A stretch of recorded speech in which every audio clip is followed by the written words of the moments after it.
ఇప్పుడు విగ్రహారాధన చేయొద్దని చెప్పిన ఫలానా బైబిల్ దేవుడు ఎవరైతే యోహాను అను వ్యక్తి స్తంభం నిలవబెట్టి స్తంభం మీద నూనె పోసి మొక్కుబడి చేసినటువంటి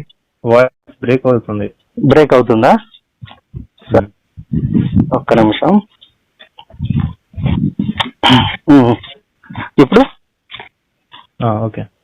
ఇప్పుడు స్తంభం మీద నూనె పోసి మొక్కుబడి చేసితివో ఆ బేతేలు దేవుడను నేను అని చెప్తున్నాడు. ఆది కాండంలో యోహాను సందర్భంలో యోహాను నూనె పోసి మొక్కుబడి చేస్తాడు. మీకు తెలుసా? ఐడియా ఉందా? ఆది కాండం రిఫరెన్స్ చెప్పండి, మీరు రిఫరెన్స్ చెప్పండి. లైక్ ఏ అధ్యాయం అని చెప్తే మనం. ఒక్క నిమిషం, అయితే లైన్ లో ఉండండి, బైబిల్ తీస్తా. తీసుకెళ్ళి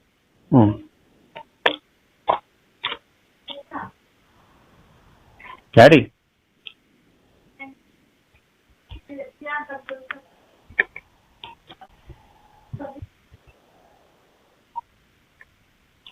ఆది కాండం 31:13. ఓకేనా? మీరు తీసి చదవండి, నేను చెప్తాను దాన్ని. 31:13.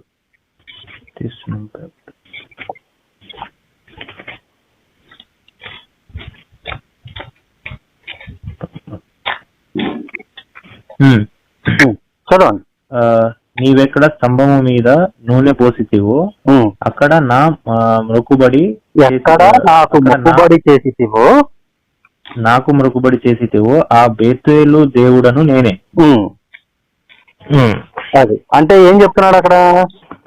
స్తంభం మీద నూనె పోసి మొక్కుబడి చేసినటువంటి యోహాను ఎవరైతే ఉన్నారో అతన్ని ఆశీర్వదించాడు అక్కడ. అవునా? ఇది ఐడియా ఉందా మీకు? నేను చెప్తాను. ఇది మీకు ఐడియా ఉందా? మనం డీప్ గా తర్వాత మాట్లాడు. నేను సబ్జెక్ట్ కంటిన్యూ చేస్తాను, ఎందుకంటే మీకు ఎక్కువ టైం లేదు కాబట్టి. మేమైతే కంటిన్యూషన్ ఇప్పుడు కూర్చోమంటే 6 గంటల నుంచి 8 గంటల వరకైనా కూర్చొని మాట్లాడగలం. మీకు అంత టైం లేదంటున్నారు కాబట్టి. సరే, నేను వీటి ప్రశ్నలు నేను మళ్ళీ సమాధానంగా నేను చెప్తాను. ఇప్పుడు ఈలోగా ఏంటంటే ఫస్ట్ డీప్ సెక్షన్ అనేది మనం తర్వాత పెట్టుకున్నాం. సో ఇప్పుడు ప్రజెంట్